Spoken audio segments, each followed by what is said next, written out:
Fin de año es época de tradiciones y acá en Agenda Económica tenemos una que mantenemos prácticamente todas las temporadas.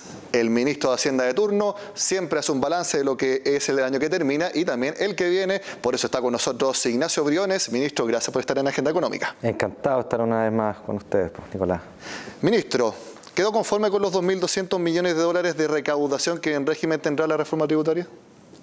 Lo que yo estoy conforme es que tengamos un acuerdo, que ese acuerdo, como han expresado todos los miembros de la Comisión de Hacienda del Senado y por supuesto el Gobierno, es un acuerdo que se honre. Yo creo que eso es fundamental porque en eso consiste un acuerdo.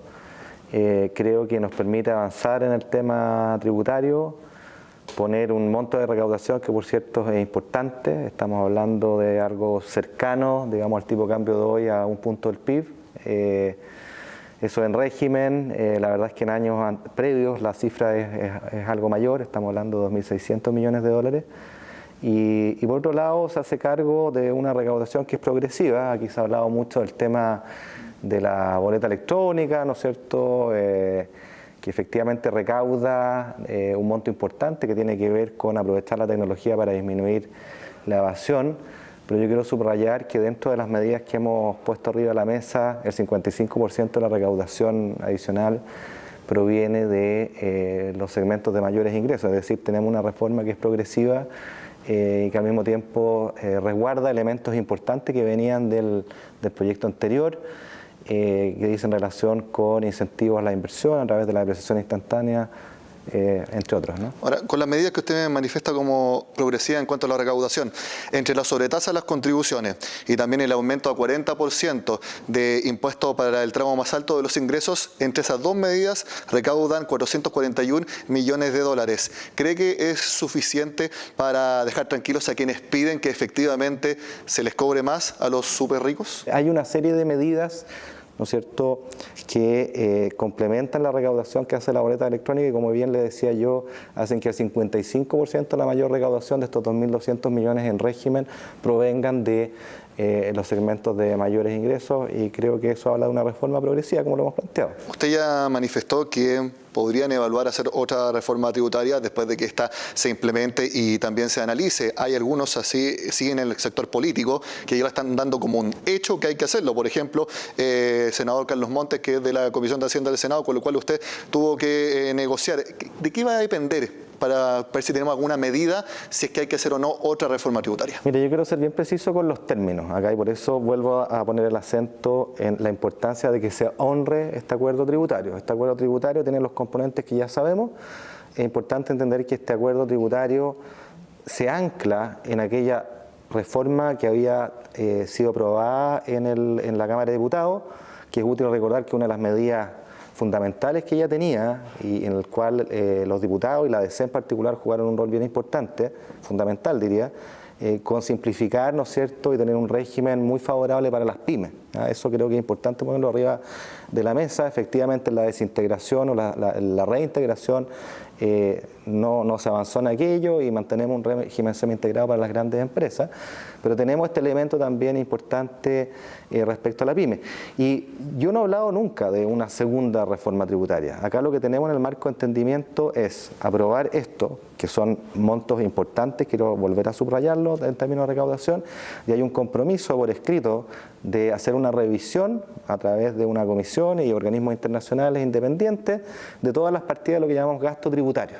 ¿Qué es lo que es el gasto tributario? Son los tratamientos diferenciados, las exenciones, ¿cierto? Muchas de ellas quizás se justifiquen en su mérito, pero es hora de evaluar si se están cumpliendo o no los objetivos y si es necesario hacer alguna reevaluación o readecuación del tratamiento de esta franquicia. Eso es un documento que va a estar disponible para este gobierno y para los gobiernos que sigan, en términos de si es posible avanzar en aquello. En esa misma línea también se planteó ahí revisar los impuestos que dicen relación con las externalidades negativas, con los males. Por ejemplo, bueno, ¿cuál es el tratamiento que tenemos hoy día a los alcoholes? Hoy día tenemos un sistema, ¿no es cierto?, que se aplica un impuesto sobre el valor del producto y no sobre su contenido alcohólico, en circunstancias que el mal está en el contenido alcohólico. Esos son el tipo de cosas que tenemos que discutir, que tenemos que revisar con independencia, con altura de mira, y que quede disponible para que la acción política en su minuto determine si es necesario avanzar en eso o no. Respecto también a medidas tributarias, usted incorporó a su equipo a Claudio Agostini como asesor, conocido por ustedes desde la Adolfo Ibáñez, y él, como economista, siempre ha planteado que se cierre también una brecha tributaria que es el impuesto a los combustibles. 6 UTM por metro cúbico para las gasolinas, pero están 3 UTM por metro cúbico para el petróleo. ¿Está dentro de las opciones, ahora que él viene a Hacienda, que se suba a 6 UTM el impuesto al petróleo?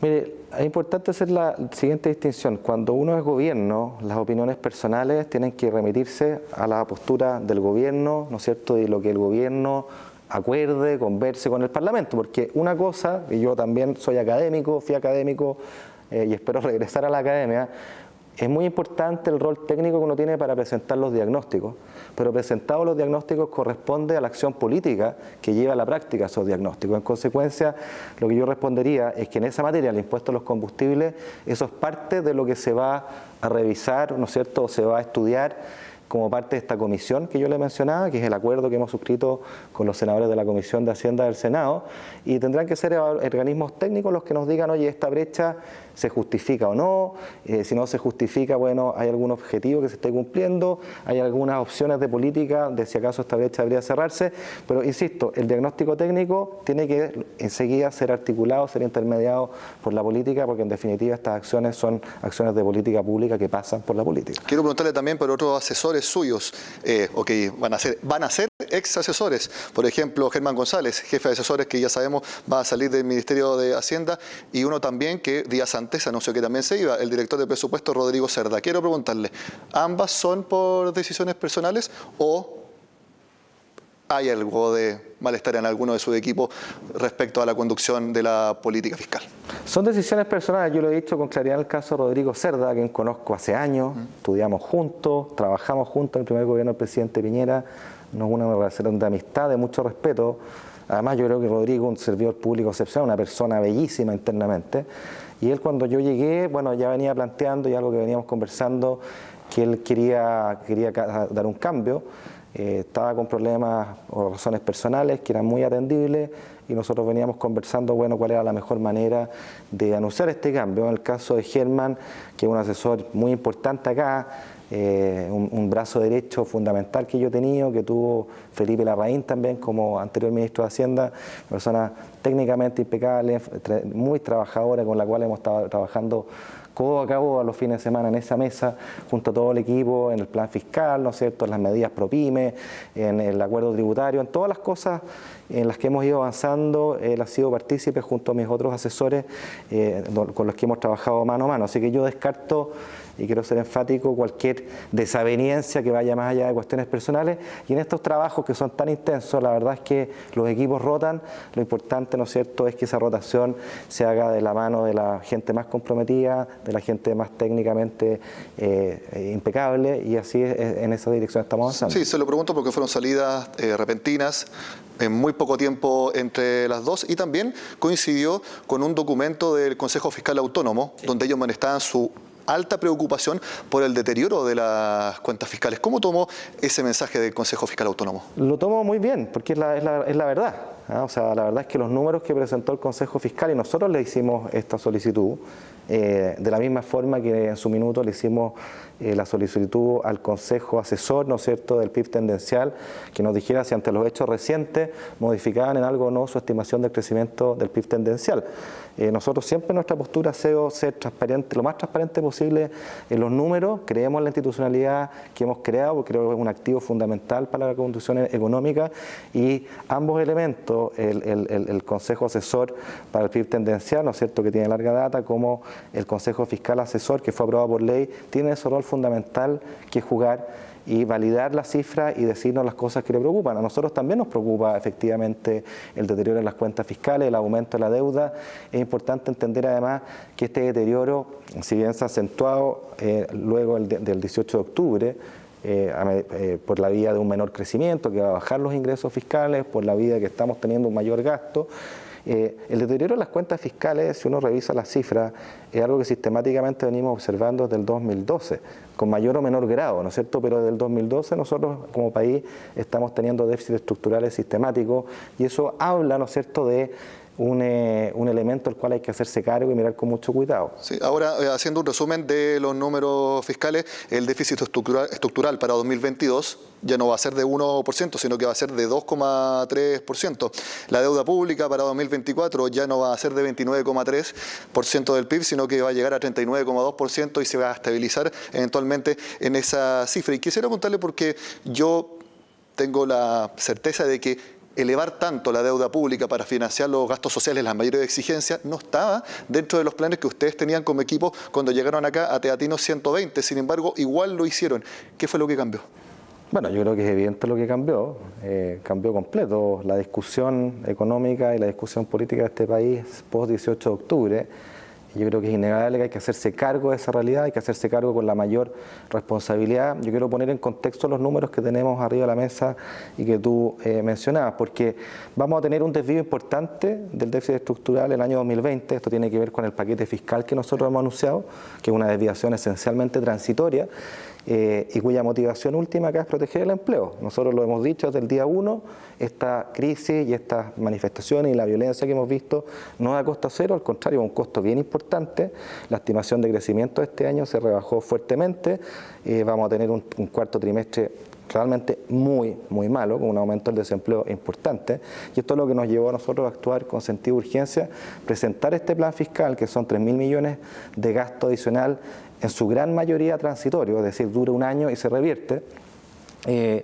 Pero eso hace que tengamos una desviación importante del déficit estructural, como tú lo mencionabas, es de 3% si tomamos en consideración la reforma tributaria, es de 3,3% si no la consideramos, y el déficit fiscal efectivo es de 4,4%. O sea, son desviaciones importantes. Yo quiero señalar, en cambio, que hay un esfuerzo, y hemos actualizado la cifra, que hay una convergencia, un esfuerzo de convergencia, de volver al equilibrio estructural en el mediano plazo. ¿Tiene alguna fecha estimativa? Porque eso fue algo que le pidió el Consejo Fiscal Autónomo, que efectivamente le pusiera año a cuándo se podía llegar a esa convergencia. Mire, nosotros esto lo anunciamos antes que el Consejo Fiscal Autónomo. Obviamente tenemos que, para hacer oficiales los números, tenemos que tener la validación de la institucionalidad que hemos creado, de la cual somos muy respetuosos, y en lo concreto nosotros estamos planteando que el año 2022 vamos a tener un déficit estructural de 2%, nos hubiera gustado que hubiera sido menos, que era lo que estaba planteado originalmente, pero la verdad es que el deterioro de la situación económica hace que tengamos ingresos bastante menores,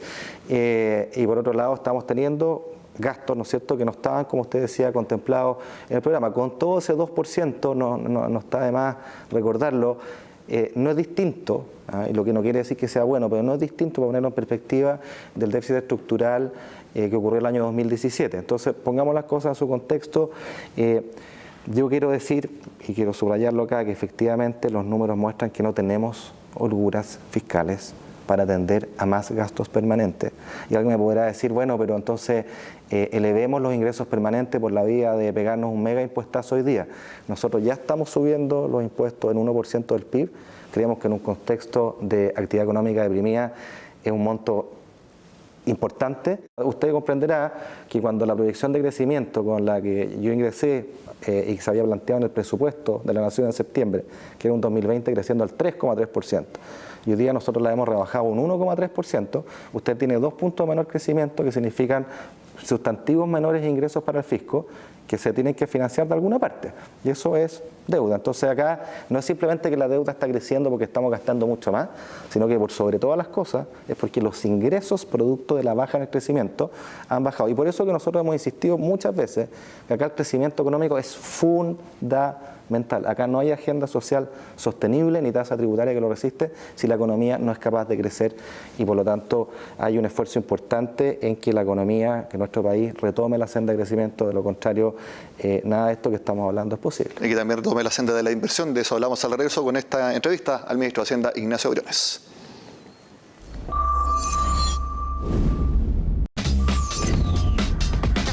Seguimos conversando con el ministro de Hacienda, Ignacio Briones. Ministro, dada la actualidad y las proyecciones fiscales, ¿cree usted que las clasificadoras de riesgo le van a bajar la nota a Chile? Mire, yo creo que el elemento fundamental de las clasificadoras de riesgo, pese a que ya por supuesto son completamente autónomas y soberanas para sus decisiones, es mirar la proyección de largo plazo. Yo creo que esa es la variable clave. Las clasificadoras de riesgo esencialmente lo que evalúan es una probabilidad de no pago de las deudas que uno tiene. Y esa probabilidad de no pago dice relación con dos elementos, ¿cierto? Primero, cuál es su nivel de endeudamiento, ¿no es cierto? ¿En función de qué? En función de sus ingresos, ¿no? Y el segundo elemento que entra en la ecuación, bueno, es cuáles son sus activos o sus ahorros, ¿no? Porque al final, igual que en una familia, lo que importa acá es el endeudamiento neto. Y este es el segundo punto fundamental, la capacidad de pago de estas deudas, la capacidad o la métrica de cuál es el endeudamiento sostenible de un país, de una familia, dice relación con la proyección de sus ingresos de largo plazo y sus gastos de largo plazo. En consecuencia, me parece a mí que el elemento fundamental para responder a su pregunta es cuál es la señal que nosotros somos capaces de transmitir que en el largo plazo, ¿no es cierto?, nuestras cuentas fiscales están ordenadas. Yo le había comentado antes de hacer la pausa que íbamos a hablar de inversión. El Banco Central proyecta una caída de 4% para el próximo año y la Corporación de Bienes de Capital ya señaló que para los proyectos a 5 años cayeron en 7% en monto. ¿Usted coincide con estos números? Sí, por supuesto, son las cifras que están disponibles arriba de la mesa y ese es probablemente el principal desafío que tenemos por delante, porque la verdad es que el frenazo que ha tenido la economía tiene dos elementos fundamentales. El primero es la violencia, que es lo que se ha hecho sentir en el IMASEC de octubre, se va a hacer sentir en el IMASEC de noviembre y nos va a tener con un cierre de año extremadamente negativo. ¿Y por qué esa violencia es fundamental? Para explicar estos números, porque la verdad es que cuando hay esa violencia, cuando hay esa interrupción de la cotidianidad de la vida, nada funciona bien, ni el comercio, ni la forma como vamos a trabajar, el ausentismo, ¿no es cierto? Las pymes tienen un montón de problemas, las empresas grandes también tienen un montón de problemas, el sistema financiero tiende a trancarse más y en consecuencia, el primer elemento es fundamental retomar la cotidianidad de nuestra actividad. Pero el segundo elemento, más estructural, más de largo plazo, dice relación con la inversión. Si yo tengo incertidumbres importantes, ¿no es cierto?, que dicen relación con este primer elemento, pero también con otros, bueno, las decisiones de inversión que yo iba a tomar las postergo o definitivamente las anulo. Ahí está el número de la caída esperada en la inversión el año próximo, 4% según el IPOM del Banco Central, en circunstancias que veníamos con una tendencia positiva, o sea, la caída en términos absolutos finalmente es mucho mayor. Y sin inversión la verdad es que no hay crecimiento económico sostenible. Con todo, yo concuerdo, nosotros concordamos con la visión que el propio Banco Central tiene respecto a que luego de 2020 deberíamos tener un 2021 en que la actividad económica y la inversión vaya retomando y esto vaya encauzándose nuevamente por una senda de crecimiento. Ministro, sí, usted mismo dice que hay mayor evidencia de riesgo para tomar decisiones de inversiones y también hay más incertidumbre. Vamos a tener conversación constituyente durante bastante tiempo. ¿Cómo se convence a capitales extranjeros de que vengan a Chile en ese periodo? Los capitales extranjeros tienen bastante buena información y que muchas veces mejor información de la que nosotros internamente manejamos y de la cual nos sorprendemos. Los capitales extranjeros, sobre todo para las inversiones extranjeras directas, aquellas que apuestan por el largo plazo, se fijan en los elementos estructurales de largo plazo de los países. Y en ese contexto, lo primero que hay que decir es que Chile tiene, y nos olvidamos de esto, increíble, tiene una serie de instituciones muy sólidas.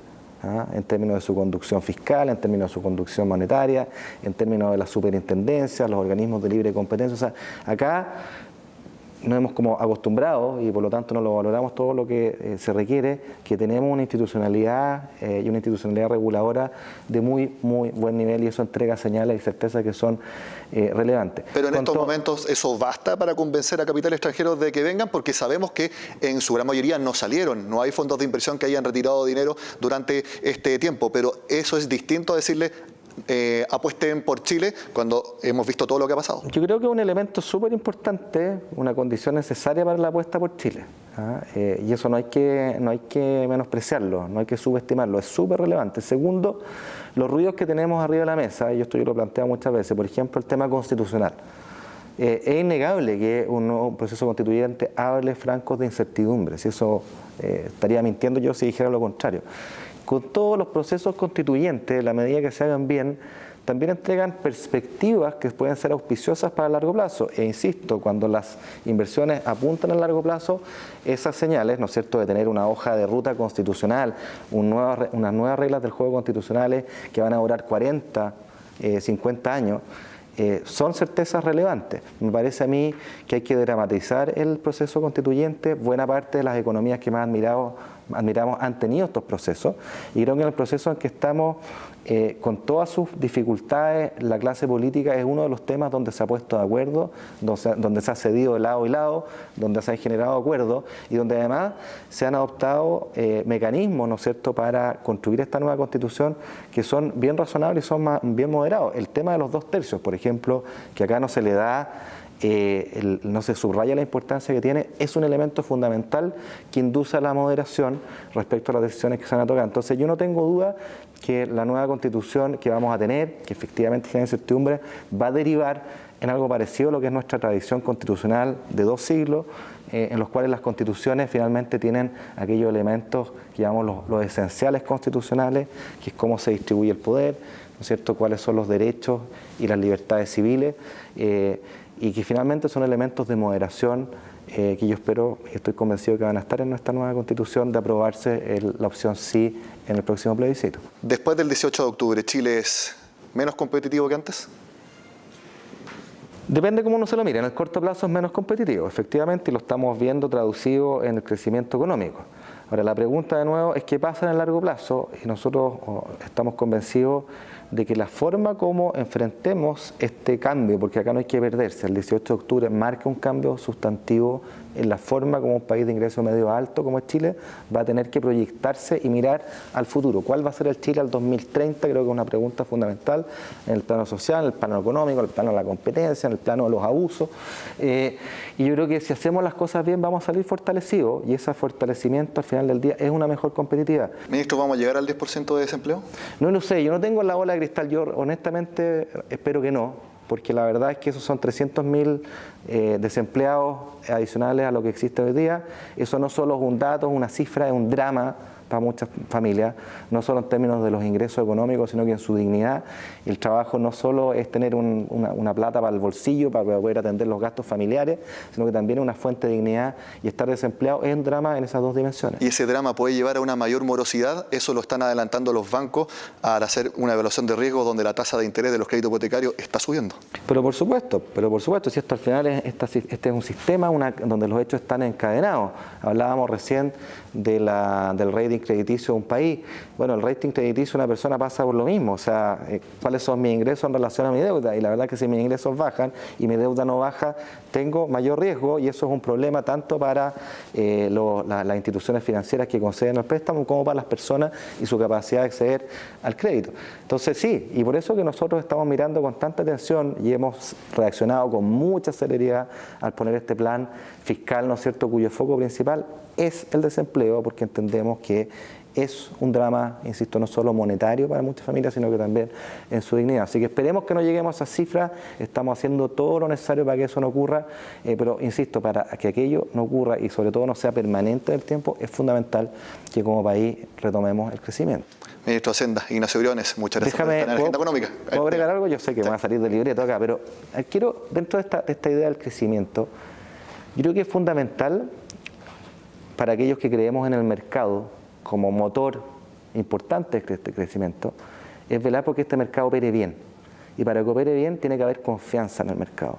Y por eso que es tan importante la agenda antiabuso, no como una forma simplemente de dar una señal de mayores penas, sino que por una cuestión muy profunda, que es que la gente, que todos los chilenos confiemos de alguna manera o legitimemos el mercado. No hay legitimidad si yo veo que hay actores de este mercado que cometen ilícitos, ¿no es cierto?, que deshonran la palabra, que abusan de los consumidores y no tienen sanción. Es fundamental recuperar esa confianza en nuestro mercado, en materia de libre competencia, en el mercado financiero, información privilegiada, en materia de consumidores.